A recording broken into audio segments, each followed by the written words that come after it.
Is there at this very moment a global secret brotherhood plotting to control the world?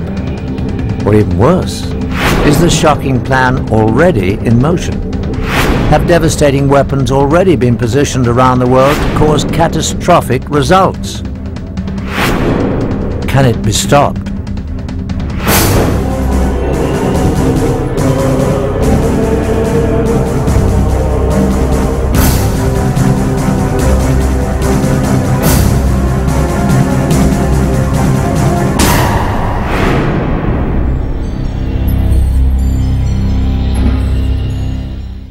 Hello, I'm Patrick McNee. The Illuminati is said to be a global secret society that has been operating for centuries. A hidden brotherhood that includes some of the world's most influential people, people of all races and religions that hold top positions in government, churches, business, education, science, medicine, military, financial, and charitable institutions. A secret fraternity whose sole purpose is to take over control of the entire world's resources, finances, and its people. If such a powerful secret society does exist, it represents the ultimate threat to the free world. In fact, it means that right now there is actually no free world at all. Some say it's preposterous, but now for the first time ever we have obtained proof that not only such a global secret organization does exist, but it has infiltrated two of the most powerful intelligence agencies in the world. What's more, weapons of mass destruction have been hidden in the USA and other countries for future use. How could this happen? To get to the truth, we must first explore the dark reaches of the world's secret societies, whose history, rituals, and very existence are shrouded in mystery. Secret societies have existed for thousands of years. They all have one thing in common: unique knowledge, which they swear by oath to keep secret. For armed with this knowledge, limited to themselves, they believe they can control others. One of the earliest secret societies still exists today, the Masons. It is believed that its origins date back to ancient Egypt, when only a select guild of stoneworkers possessed special mathematical knowledge necessary for building the pyramids. Throughout history, Masons kept their methods to themselves so that only they could build the great structures throughout time that still stand today. First, the pyramids, and on to the great castles and cathedrals of Europe. But secret societies were not limited to tradesmen. The word assassin has its roots in a secret brotherhood of Shiite Muslim warriors that controlled northern Syria during the time of the early Crusades in the 11th century. Their speciality: they had perfected the art of killing.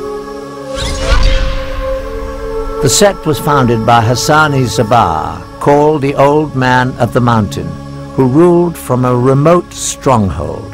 Hassan indoctrinated his devotees with the promise that if they fought and died for Allah, they would live forever in paradise, full of heavenly and earthly pleasures. He used the gruesome power of torture and murder to give his teachings special impact and assure complete discipline and devotion. Hassan gave hashish to his fanatical disciples to induce a feeling of invincibility before sending them on suicide missions. Hence the name assassin was derived from the word hashashin, or hashish user. By 1100, the assassins were said to number over 70,000 fanatically devoted members.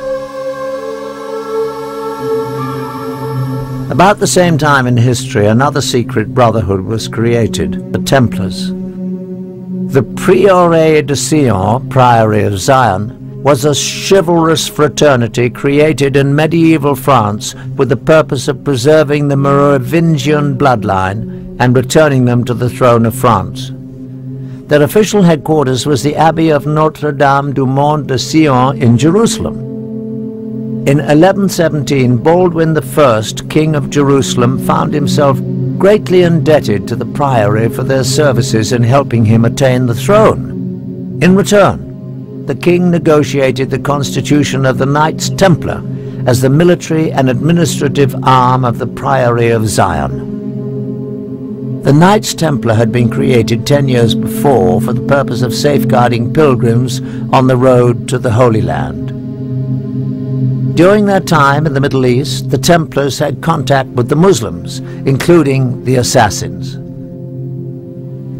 In fact, after the Crusades, because of the enemies they had in common, the Assassins took refuge among the Templars, imprinting the Christian soldiers with much of their fanatical and deadly ideas.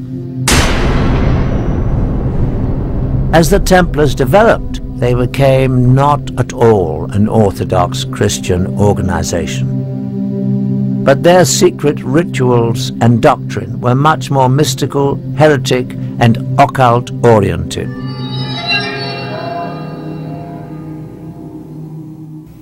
As the power of the Templars grew, the Brotherhood developed into a church within the church, handling their own banking, revoking excommunications issued by bishops, and they answered only to the Pope. Everything about the Knights Templar has at least an element of mystery about it. Right from its beginnings, it was founded just after the First Crusade, which had reopened the way between Europe and the Holy Land.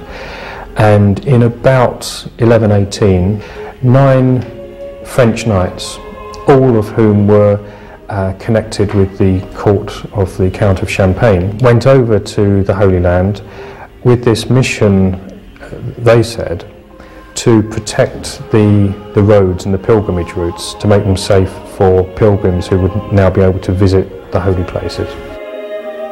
Now, once they arrived in the Holy Land, there's actually no evidence that actually did anything for 9 years or so.